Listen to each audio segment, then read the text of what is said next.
it's Carrie, and I'm back with more books that I read.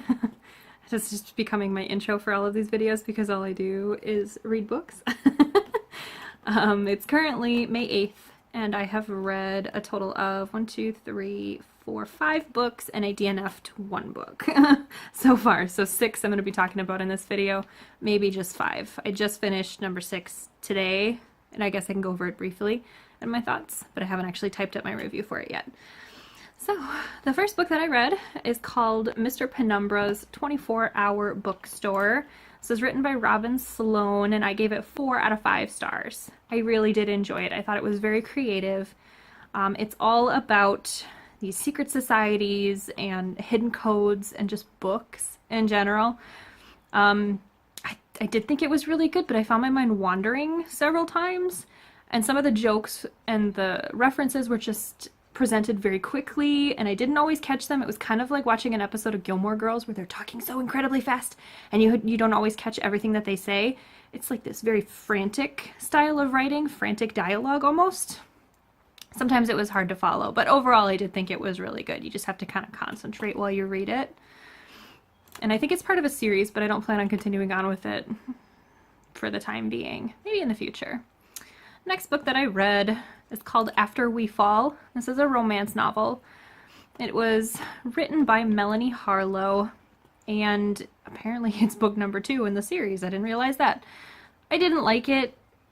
I gave it 3 out of 5 stars. That wasn't horrible. There were parts of it that I did enjoy, but for the most part, there's just too many cliches and too many stereotypes for me to really get into it. There are no surprises. Everything happens exactly like you'd expect it to.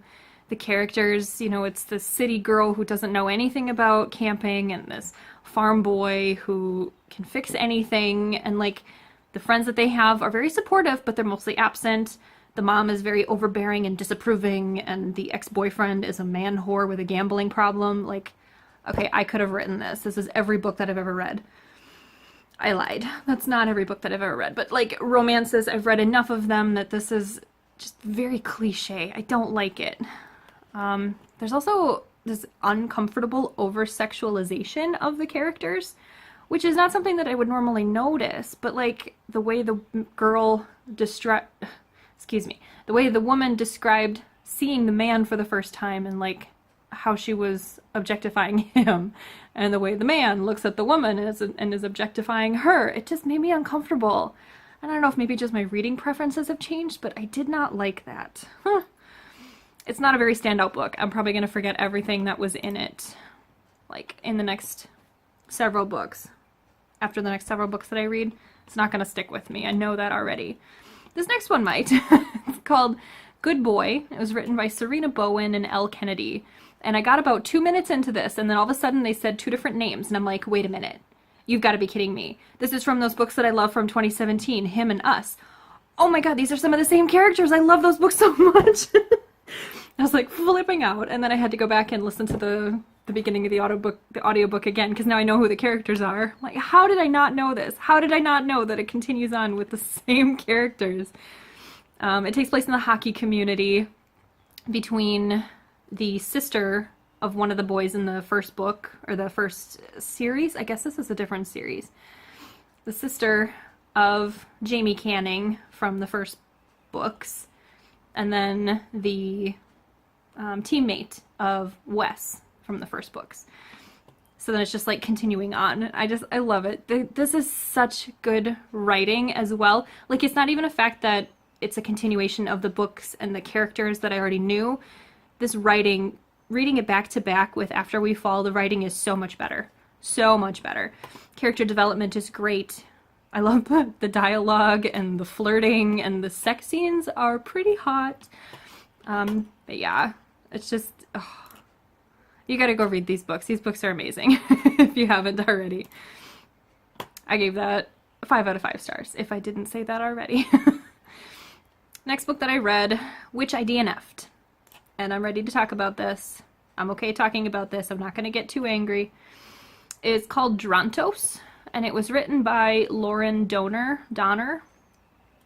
It's the first book in a series. It starts out with the plane crash, and there's 2 girls on the plane, and they are saved by these 2 mysterious brothers, and the brothers, they're these mysterious creatures that at the point that I stopped the book, we don't really know what they are, but I read the description of the book, so I know what they are. I DNF'd it in less than 2 hours. This book is like 15 hours long, so I really didn't get that far into it. First, there's this really massive, confusing info dump of information right at the beginning of the book, explaining the world and the background of these characters, and it's not in like convincing, believable dialogue, like what they would actually say to each other. You know, the author just wrote it that way so that the readers will understand. Like, this is not how they would actually talk if they both already knew all of this information. So that was very confusing and annoying. I didn't like it. Then the author forces us to listen as she describes a woman's sexual assault. And we're told it's all right because she's physically attracted to him. Like, when they're in the plane and the plane is crashing, the way it's written, it's very over-sexualized. And it's like the men who are trying to save these two sisters, they have to crawl between their legs, and like she can feel the denim of his jeans on the inside of her thighs. Just incredibly uncomfortable reading about that. And somebody else wrote about it in their Goodreads review too. I'm like, thank you. I'm not the only one that was uncomfortable reading that. And then they're out in the woods. These two women have survived after the crash. There's several other survivors too, but we're just focused mostly on like the two boys and the two girls, or two men, two women. And they have to keep warm because I'm pretty sure they're in Alaska. And the man is like, okay, I'm going to lie down with you to keep you warm. This is going to happen. She's like, no. Because why would the two sisters sleep next to each other to keep each other warm? No, one sister has to go off with that brother and the other sister has to go off with that brother. Like, they're very demanding. At one point, the other brother, not Drantos, his brother, I forget what his name is already, takes the other sister away and is forcing her to lie on the ground, hovering over her, like with one leg thrown over her, keeping her there. And then Drantos has our main character, I don't even remember her name either. He's got her pinned down. He is mind controlling her to stay there.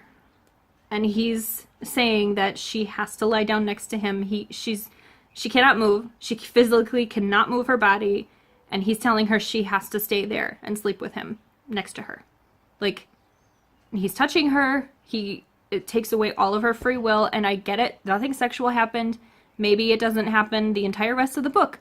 I don't care. That kind of writing, that relationship, whatever this author is trying to build, I'm not interested in reading on. I was so angry after reading that section of the book. Just like, I don't even care. I don't even care if the rest of the series is amazing. If that's the way the author's going to set it up, I am not interested. So yeah, here I said I wasn't going to get mad, and I got mad. I would not recommend reading that book. It was so uncomfortable and inappropriate. The next book that I read, that Drantos got 1 star out of me. If I could have given it less than 1 star, I would have. The next book that I read, I gave 2 out of 5 stars, so it was not much better. It's called 3 Wishes, and it's by Kristen Ashley. And I've read several of her books before, so I kind of knew going into it. Again, the relationships are not perfect. There's like manipulation, there's jealousy, there's everything like that, and I get it. The other relationships I could get through because there were other elements to the story that were fine. In this book, I am not a fan of either of the main characters. The man, he is very domineering, controlling, he's angry, he's a bit sadistic and cruel, all because he had a rougher than most childhood, if you can picture like 50 Shades of Grey. And I know obviously that's not an ideal romantic relationship either, but like that's the closest thing that I can compare it to, is that type of background for the male main character. He's very arrogant, he's patronizing when it comes to work and when it comes to money. Like, he even stops in the middle of sex when the two main characters are having sex to demand that the woman, our other main character, beg for it. Just like, how is anybody rooting for this man? I don't understand. And the woman, she insists on staying the victim of his emotional abuses. She's punishing herself because she wished on the genie when she was age 14. She wished for him. She wished for this kind of relationship in this man, and apparently she deserves it. She's weak and she's naive throughout most of the book, like annoyingly so, even up to the very end. Their happily ever after only comes after the man learns that he is the woman's wish. And so, like, he can stop pushing her away because they deserve each other. They're destined to be together. I don't understand. I hate these characters. I can't stand them. Oh my god, and maybe it's just me. Because I was reading the comments, I was reading the reviews that people put out on Goodreads. Everybody loves this book. I'm like, I don't get it. I hate these characters.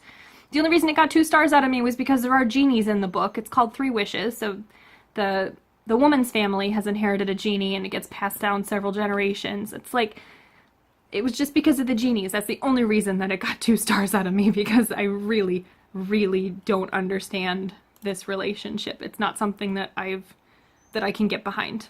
And the 6th book that I read, that I just finished today, I'm still kind of like mulling it over in my head. I'm not sure how I feel about it yet. It's called The Fire Sermon, and it's written by Francesca Haig, and it's the first book in, I think, a trilogy. It is a world where this major disaster has happened. A giant fire, nuclear fire, has wiped out all the electricity in the world, all the power, and humanity was almost wiped out as well. And when children started to be born again, they were all born as twins. One is the alpha twin, perfect and fully functional, no deformities whatsoever, and the other is the omega twin. This twin has some sort of deformity, some sort of change in them. And in this world, alpha twins are separated from their omega twins. The omegas are shunned and they're put off in these little compounds and refuges to just sort of survive on their own. But the alphas will often come in and like steal their belongings, steal their resources and whatever they have to use. And it's an alpha dominated world. And it's our main character is an alpha female. All of the twins that are born are 1 male, 1 female. So it depends on, sometimes the males are the alpha, sometimes the females are the alphas of the 2. So it was a really interesting concept, and I'm still, like I said, I'm still mulling it over in my head. Like, I don't know. At the beginning of the book, I was very interested in sort of the world building, finding out the history of this world. Like, I did get Hunger Games vibes. I also got Divergent vibes from this world. Very sort of similar. Post-apocalyptic, obviously. And we're following our main character, who is an omega female, and her alpha male brother is in a position of power. And one of the things that makes this world incredibly interesting, or this story, is that when one of the twins dies, the other twin also dies. So in a perfect world, and in this situation where the omegas are looked down on, you'd think they'd just go around and kill all the omegas and everything would be fine. But they can't do that, because if the omega dies, the corresponding alpha will also die. And so the alphas are in power, but they have to sort of somehow protect their omegas, because if the omega dies, the alpha dies. It's a very interesting story, very interesting setup, and I'm going to be processing and typing up my thoughts a little later. I really liked the beginning of the book. I got kind of bored in the middle of the book, for reasons I'm not really sure about. The end of the book, I kind of saw the twist coming. Like, I don't know why, I don't know how I put it together, but I did see the twist coming. I knew what it was. I didn't know what it was, but like when it happened, I'm like, I knew it! So that was, I don't think it was easy to predict, but like you could kind of tell that there was something gonna happen. Like, this mystery man shows up and we don't know who his other half is, who his twin is. He doesn't know who his twin is. He was found suspended in this liquid tank and he lost all his memories. And so at the end of the book we find out who he is, and I'm like, I knew it! So yeah, there were bits of the book I really enjoyed, and I don't know if I'm going to continue on right away, but I did put the second book in my wish list, so eventually. But yeah, those are the first 6 books that I read in the month of May. God, we're in May already. So I will see you in the next one. Bye. Hey, it's Carrie, back with the second half of my May wrap-up. Oh my god, it's June. May. And I'm a little behind, and I've read already several books in June, so I think I'm just going to extend it and do sort of like a books I've read recently, which is what some booktubers are turning their wrap-ups into now, which I think is a good idea. I don't know why, I've just been lazy with recording my wrap-ups recently and had a lot going on at work and in my personal life, so it's just been busy. That's why I haven't done it. I'll just get started because I've read so many books recently. The next book that I read is called WWW Wake, and it was by Robert J. Sawyer, and I gave this 4 out of 5 stars. I did think it was very interesting. It deals with a high school aged girl who was blind from birth, and she gets this experimental implant into her brain. Not into her brain, it's behind her eye. It's some kind of little robot technology thing. She's got the only one, it's a prototype. It doesn't work immediately, and then when it starts to work, she starts seeing odd things, and she's not sure what she's seeing, and slowly they figure out what it is. We also get like other storylines of a chimpanzee who can communicate through sign language and the scientists that are helping him. And then we get the Chinese president or the Chinese person in charge dealing with an outbreak of bird flu. Like, there's some storylines that just don't seem to connect to this book as a whole because the main storyline follows the blind girl.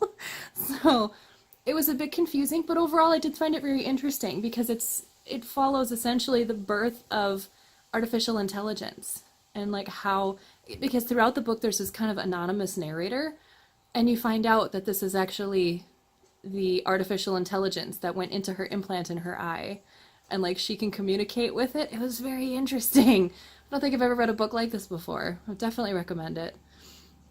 Next book that I read was called Walk on Earth a Stranger, which I've seen other booktubers have read. It's essentially that old Oregon Trail video game, computer game from like middle school. So they're trying to make it to California for the gold rush, and I don't feel like it was very realistic in terms of situations that they came into, and I'm sure parts of it are, but you can tell that it's been dramatized and turned into a novel, and it probably might, some of it might have happened that way, but for the most part, probably not. It was overall very kind of a down book. Like, not a lot of positive things happen because obviously the trek across the country from, I think the main character's traveling from Georgia all the way to California. That's a hell of a long journey.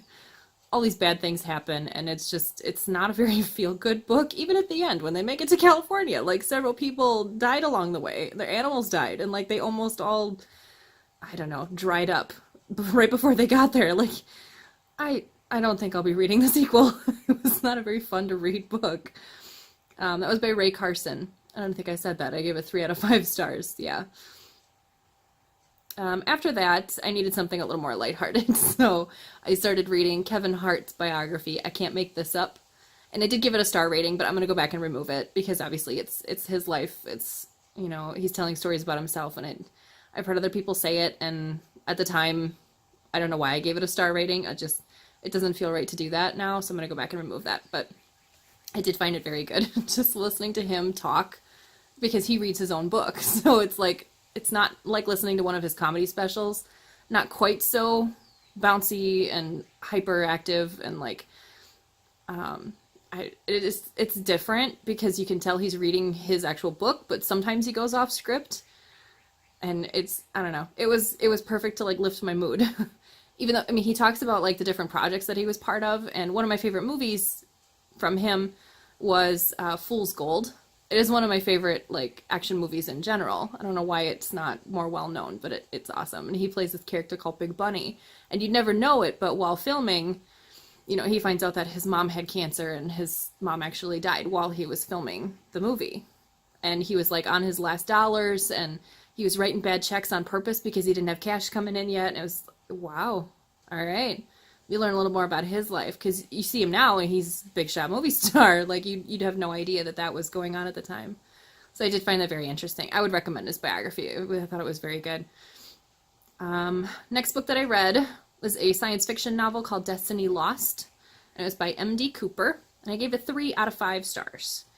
And it's the weirdest thing. I was so interested in this book while reading it. There's so much action, so much like characters and things going on, not so much character development, but like the characters are involved with each other, and so involved in the action of the story. There's battles going on, and like artificial intelligence also plays a part in this book. Like the ship that they ride through space has its own sort of intelligence, and then each person is able to have artificial intelligence like implanted in themselves to help them heal and to help them remember things.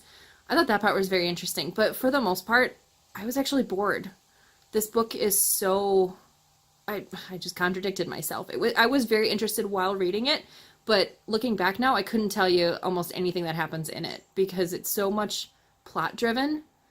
There's so much action and adventure, and I'm very much a character-driven reader, and we didn't get a ton of character development in that way where it would be more memorable. And that's just probably my personal preference. Like science fiction, in terms of like action-packed stories, I guess, are not really my thing. But it was still very good. I would recommend it for anybody who's into that. Next book that I read is called Hail Mary, and it was by Nicola Rendell, and I gave it 3 out of 5 stars. It is a dirty romance, very dirty romance. Some of the sex scenes, I'm just like, seriously, people. It takes place between a personal trainer, not a trainer, I think she's like a physical therapist, that's what she is. And she is helping out the Chicago Bears quarterback. And you can tell some research was done into the backstories of these characters, but I don't feel like the author really knows much about the NFL. Because, seriously, the main guy, he's had an injury or slight injury, and he's struck out, he's lost a few games, he's told, all right, this next game is the most important game of your career. If you lose this one, you're out. And instead of like being 100% focused on the field in practice, he's worrying about where he's going to take this girl on a date. I'm like, there's no way that would be his number one priority at that point. Not in the NFL. So I did think it was good. I mean, there were parts of it that were very good, but the backstories for the characters just didn't really click. Other than that, I did think it was fine. For what it is. I mean, it's a dirty romance. You take a sort of level of suspended disbelief with those types of books. I get it. Next book that I read, I was surprisingly interested in. I liked it a lot, actually. It was called The Shadow Queen, and it's by C.J. Redwine. I gave it 4 out of 5 stars, and it's a retelling of Snow White. And the first part of the book, I was just kind of like, yeah, this is probably not going to be great, but I'm going to read it anyway. I mean, as I've said in the past, I try to read the books. These have all been audiobooks, by the way. I try to read the audiobooks in the order that I purchase them, and Audible's having a sale right now, and I just purchased 24 more books. Go right to the top of the list, so I'm like scrolling, trying to find the bottom of my list to get the oldest ones first. And this one came up, and I'm reading it, and I'm like, oh, this is probably going to be some sort of like cheesy YA. I don't know if I'm going to like it. But no, it's a Snow White retelling plus dragons. There are dragons in this book. And I thought it took a little while to get into, but it was at one point the love interest, he's the dragon, and he is sort of trapped in his human form. His powers are limited, and like he can't speak at this point. He's been like cursed by the evil queen who's after Snow White, or Snow White's the character that's meant to be her. I forget what her name is exactly. Oh, Gilmore Girls. Lorelai. I remember that because I was reading it. I'm like, oh, I know what that name is. Yeah, so the main character's name is Lorelai, and she's meant to be the Snow White type of character, and her evil stepmother is, after her, trying to kill her, and she puts a curse on the dragon to go after this girl. And I remember at the point where he's completely powerless, he can't do anything, he's lost all his powers, but he's driven mad to the point where he needs to kill Lorelai in order to calm the madness that's bothering him. And just like, this is such a good book, a surprisingly good book. And it is a standalone. It says it's part of a series, but the following books follow other characters, so you could just read it by itself too. That's fine. But yeah, I would definitely recommend that book. That was actually very good. Next book that I read, I would also definitely recommend. I gave it 5 out of 5 stars. It is called Kulti, and it's by Mariana Zapata. And I think I actually might have just bought another book by her. Because the name looks familiar. I'm pretty sure I saw her name show up in the Audible sale. But yeah, this book is about a soccer player, a professional woman, female soccer player, and her idol from when she was little, from when she was 13 years old. His name is Kulti. I forget what his first name is. That's his last name.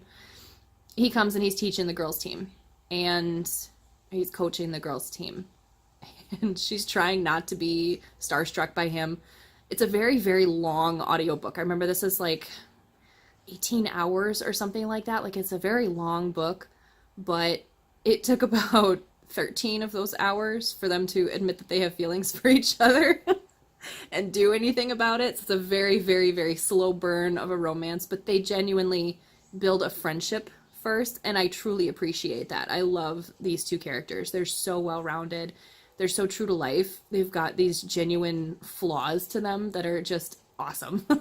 if flaws can be such a thing as awesome. I would definitely recommend it. And you can tell this author did her research into the sport, because although not a whole lot of in-depth scenes involve playing and about soccer, it still feels much more real than, for example, Hail Mary. I mean, I definitely believe that she did her research for this particular sport. Next book that I read, it's called Royally Screwed, and it's by Emma Chase. I gave the book 4 out of 5 stars. I love the title. The title's awesome. And it's similar to Hail Mary in that I don't believe that the main character is actually a prince. I mean, okay, so he's set up to be a prince of this foreign kingdom, and everybody in the whole world knows who he is. But it's weird. I don't necessarily buy that he's some prince of some small country and everybody knows who he is. It's weird. And again, the sex scenes between the two characters, some of them are just like over the top. And it's also weird, this book is. It's another dirty romance, so I mean they have sex a lot. But I was more like intrigued by the side characters, like her best friend and his brother and like the king and queen. Like I wanted to hear more about the side characters, so I'm thinking that's why it got 4 out of 5 stars for me, because the next book, I put the next book in my wish list, and it actually follows his brother. And his brother now has to find a wife, and he turns it into like a bachelor kind of a deal. So he gets all these women to come to him. I'm very excited to read that book, and I can't remember many details of what happened in Royally Screwed. Aside from the fact that I was very frustrated with the main character. They set it up at the beginning of their relationship going, oh, this is just temporary. It's just going to be for 3 months. You know, at some point you have to get engaged to somebody who's noble or royal or whatever. And they're like, all right, fine. We're only going to be together temporarily. And then she still gets jealous and upset when all of a sudden it's like her position in the relationship is threatened. Like, girl, you knew that. I knew it was going to happen, and I didn't want it to happen, and it still did. Like, okay, fine. It's just level of suspended disbelief with a dirty romance. Gotta do it. The next book, please do not read this book. Whatever the hell you do, read your reviews on Audible, on Goodreads, before you read this book. Because I got 2 hours into it, and I was very frustrated, and I read somebody's review, and I'm like, exactly! Every single point that she made was exactly right. That is November 9 by Colleen Hoover. And I previously read the book Maybe Someday by Colleen Hoover, and I did make it all the way through that one. I only made it 2 hours into this one before I DNF'd it. I was getting these weird vibes from it. It was getting kind of cringy. The love interest, the guy, he was making bad decisions, doing things that were a little creepy, and we're told that it's okay because our main character, she's heavily scarred from burns from her past, and we're meant to believe that she's so insecure about it that that's why she's sort of uncomfortable with him touching her and him physically undressing her. No, that is not acceptable. There's a review out on Goodreads that I read. It's the top liked review, and it's by a girl named Whitney, and she did a fabulous job breaking down every single point. Like, are you kidding me? How did this book get published? Because the boy crosses so many boundaries, so many inappropriate things happen, and it's like, how does this book have a 4.39 average rating? Because anybody who doesn't like it really does not like it. And like I said, the top liked comment on it was the negative comment. There is a scene in the book, I didn't make it that far, but apparently later on in the book, she's telling him, no, don't touch me, I don't want to, and he continues to touch her and says, ask again. Oh. So I read the review and I'm like, okay, thank God I didn't read that far. The next book that I read is called The Sea of Tranquility, and it's by Katia Millet. And this is actually the last book that I read in May. I don't even know how many books it is. Like I said, I'm just going to go on and give you the next, 3 books that I read in June, too. Just because I'm lazy, and that's my style of reading, I guess. The Sea of Tranquility. And I gave this 4 out of 5 stars. I thought it was very good. It is a high school drama, romance, kind of contemporary, I guess I would say. Although I don't even know the exact definition of contemporary. I'm just like, sure, we'll call it contemporary, why not? I did find it very interesting. It's got some sort of similar start of the characters as November 9, as in the main girl, she is scarred. She's got a very traumatic past, but that's the only comparison that I can make between them, because like I said, I only made it 2 hours into November 9. Sea of Tranquility, the girl is very, very disturbed, very suffering from trauma from her past, but we don't know until the very end of the book exactly how bad it is. And there were times when reading this book that I really, really enjoyed the characters, but there were also times when I thought they were a little bit too pretentious for high school. And maybe that's just me, that's just personal preference, from really? That's a little dramatic for the situation. Let's just dial it back a little bit. But overall, I did feel like it was a very, very interesting book. The main characters, both the guy and the girl. The girl suffered a trauma in her past. The boy has suffered many, many losses in his past as well. And it's how the two come together and how they sort of butt heads with each other and then find out, that they actually have feelings for each other. And I did find it very moving. I would definitely recommend it. Next book that I read, gave 4 out of 5 stars. It is called Crosstalk, and it's by Connie Willis. And this was a very long book, very detailed, going into the science of telepathy and what happens in this sort of futuristic society where people can get this implant put into their brains, and it's supposed to help them pick up on their partner's emotions better. But the thing is, there's this sort of side effect of possible telepathy between partners. And our main characters are able to talk to each other. The girl, she gets the implant with her boyfriend, but then when she wakes up from the surgery, she's able to hear, not her boyfriend, she's able to read the mind of this tech guy from the company that she works for. And she's like, I'm not supposed to hear you. Why am I hearing you? And it's this quirky romance on how those two get together eventually. And I found myself actually very stressed out reading this book, but it was anxiety brought on by the fact that she is constantly worrying about who's going to find out that she can do this, that she can talk to this person in her head. And she doesn't want to talk to her family. She doesn't want to talk to anybody in the office. She's trying to avoid everybody. Don't answer this phone call. Don't answer the door. And it was this very frantic kind of writing back and forth. And I was actually getting anxious, listening to it, going oh my God. And I didn't realize that I was doing that. And all of a sudden I put the book down for a little while. I'm like, wow, why am I so antsy all of a sudden? That's why. So if it is something that bothers you, if you get anxious easily, maybe this wouldn't be the right book for you. But it was so cute. It's similar to, Kulti in that way. It's a very long book, very slow burn romance, because the two characters, they build this sort of friendship along the way. They're reluctant, friends, because they're the only two people that are able to speak in their minds to begin with. And, they're not, this wasn't ideal. Neither of them would have picked this.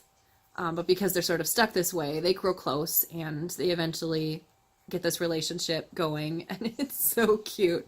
So good. I liked it a lot. I would definitely recommend it. Next book that I read is a classic. So I gave it 5 out of 5 stars. The Secret Garden by Frances Hodgson Burnett. Most people know what it's about. But it's just such a sweet, cute book. and it's read by this lady in a British accent, and it sounds like a bit of an older voice, and so I had to sort of like read it in little snippets, and then go and read something else in between. Like, I don't think I could read the audiobook. All of these are audiobooks. I don't think I could have listened to it in long periods of time. Same thing with the book that came after this. It's hard to focus on a book where not a lot of action is going on. The story, the characters are very sort of subdued. For example, in The Secret Garden, it's all about her sort of rebuilding the space that was deserted for, years and years, 10 years. So not a lot of action happens in the story, but it's very nostalgic, and I did enjoy it. And the last book that I read recently, third book in June, is called The Danish Girl. It's by David Ebershoff, and I gave it 3 out of 5 stars. This was recently made into a movie. I don't know, recently. It was made into a movie starring Eddie Redmayne. And it is about a woman who was born in a man's body, and how okay, I'm going to mix up my pronouns here while I'm describing this. I know I am. So, our main character, Einar, is married to, what's her face? Oh my god, I suck at names. Greta. Greta. Okay, so Greta and Einar, the married couple. They're both painters, and Greta, the one day, is painting a portrait of a gentleman, or a lady, excuse me. She's painting a portrait of a famous lady, a local lady, and she didn't get to finish it, and now the lady can't come and sit for her. So she tells her husband, Einar, she's like, hey, could you just put on the stockings and the shoes, and I just need to paint, how it sits for the rest of the painting. I just need somebody to sit for me. Will you do it? And for some reason, him putting on the stockings and the shoes sort of flipped a little switch in his mind. And suddenly, he discovered this sort of desire to... I'm going to mix up my pronouns. I'm going to mix up, what I'm trying to say. He realized that there's an impulse in him to dress as a woman, which turns into he is a woman. She is a woman. She becomes Lily. And Lily comes out more and more often. Her wife, Greta, is actually incredibly supportive of having Lily around. They refer to Lily as a third person, separate from Einar. And it's discovering what would happen to a transgender person at the very beginning of what a transition would be nowadays. I mean, you see YouTube videos of those who are transgender and who have transitioned and going through surgeries, going through medications, that sort of a thing, hormone replacement, and corrective surgeries, or however you want to phrase it. This book takes place at a time where that was not commonplace at all. Most people didn't even realize that transgender people existed in the world. And it doesn't go into super detail, the surgical procedures. Those are mostly at the end of the book. It's more our character's discovery of who she is as a person, that she does exist as a separate person from Einar, who, was raised as a boy and who always believed he was a boy, and now to discover that no, she's actually Lily. She is a woman and she wants to be married to a man and become a mother. I don't know. It was an interesting story. A very long audiobook. I think it was 13, 15 hours long. I don't even remember. It took a long time to get through. Again, it's not very action-packed. It's a very slow sort of drama. And I had to read it in little spurts. I couldn't read several hours all at once. It just got a bit... my mind would start to wander, and I'd have to go do something else. But yeah, those are all of the books that I've read recently. The rest of them in May, and then the first few in June. So I don't even know how many that is. Let's see. 1, 2, 3, 4, 5... Wait a minute, did I miscount already? Oh my god. 1, 2, 3, 4, 5, 6, 7, 8, 9, 10, 11, 12, 13, 14, 15, 16. 16 books in May. and then the first 3 in June. So I think we're off to a good start.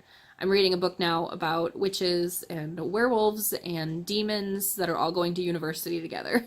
So this one promises to be really interesting. I have a feeling if I like the one that I'm currently reading, then I'm going to buy the other ones in the series right away. But yeah, I just wanted to check in. I hope everybody's doing well. And I will talk to you in the next one. Let me know if you had a favorite book that you read this previous month. And leave it down in the comments. Bye!